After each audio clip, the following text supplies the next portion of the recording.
Hi, my name is Cherish Moore, and this is my family. We live in Pleasant Grove, Utah.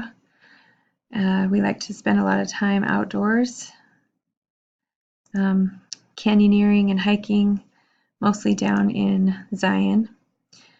I'm a web design and development major, and the reason I took this class is because I just got a new job, and this class offered SQL and PHP, which are things that can help me in my new job.